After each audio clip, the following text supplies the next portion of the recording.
واحدة كده اتكلمنا على ازاي ناخد بالنا في نباتات بتاعتنا في الحر.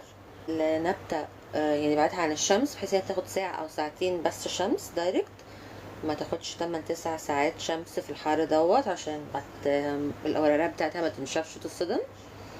نمرة 2 قلنا لو النبتة مش هنعرف نحركها شبكة تظليل هنجيبه ونحاول نغطي النباتات بتاعتنا بحيث ان نحميها من 60% او 70% من الشمس المعرضة ليها.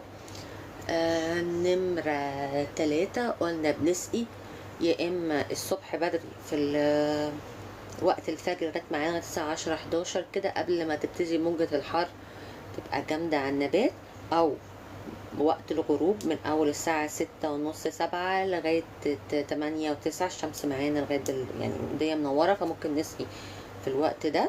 بس اهم حاجة ما نسقيش في عز الحر، يعني الساعة 12 1 2 3 ديت الشمس تبقى قوية النبات هيتصدم لما يتسقى، فما نسقيهوش في الوقت ده لو سمحتوا. نمرة 4 قلنا الأحماض الأمينية بتتجاب من محلات كتير، موجودة عند حراس، موجودة عند بلانتيفاي، موجودة عند الزيتونة الزراعية، موجودة عند بلكونة جاردن، موجودة عند زين.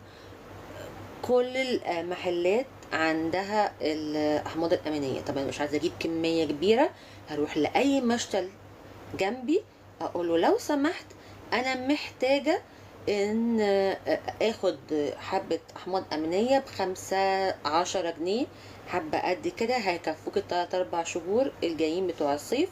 هنعمل مرة كل اسبوعين او 3، هندوب ربع معلقة على لتر مية ونسقي بيه النباتات. الاحماض الامينية بترفع مناعة النبات وبتخليه يقدر يعافر في الحر ويبقى مناعته قوية ان هو يقدر يستحمل الحر. طيب انا بحب اضيف كمان الطحالب البحرية. الطحالب البحرية دي بتيجي برضو باودر وبتتدوب في المية. الشركة اللي انا جربتها وكانت جميلة جدا شركة زين. ميرسي يا فندم، شكرا خالص على الوردات. جماعة في القلب الاورنج اللي فوق ما تنسوش تشتركوا فيه.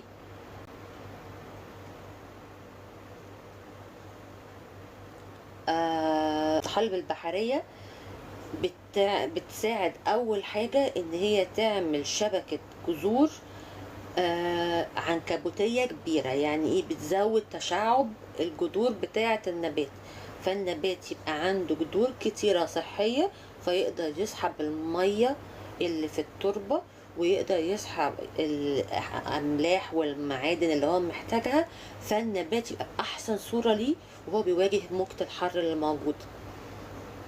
اوكي نمرة 4 دي كده 4. 5 نوقف اي تسميد. يعني انا بسمد بMPK في المية، لا الMPK ده بيحتاج بمجهود من النبات.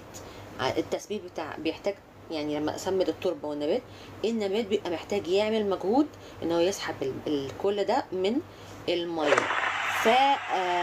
من التربة. فاحنا علشان ما نتعبش النبات في الحر مش هنعمل كده، هنستنى عليه لغايه لما موجة الحر دي تعدي وبعد كده هنبتدي نسمده تاني بعدها. يعني لو انا كل 3 اسابيع بسمد وجي الدور الميعاد بتاع التسميد هستنى بعد موجة الحر، يا اما هسمد في وقت يكون فيه مثلا بالليل وهبتدي ادخل النباتات في حته ما فيهاش شمس كتير علشان انا مش عايز الشمس تحرق الورق والتربه، وفي يبقى التربه تنشف جامد وفي التربه تسميد، ده هيحرق الجذور.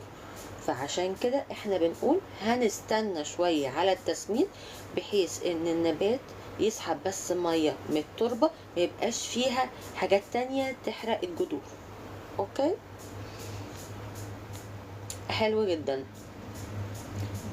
دي عشان موجة الحر اللي الناس كلها بتسألني، احنا داخلين خلاص على شهر 8 والحر الله ينور على النباتات.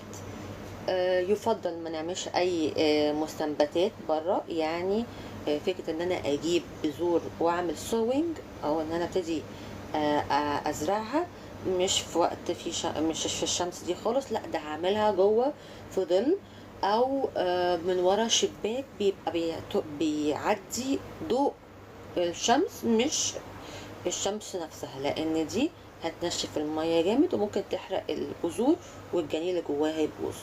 فاحنا عشان ما نوصلش المرحلة دي، يبقى يا ريت نعملها في مكان ورا شباك، يعني شباك كبير كده في الأوضة، ونحط وراه الطبق اللي احنا زارعين فيه المستنبتات بتاعتنا او المايكرو جرينز او الحاجات دي كلها.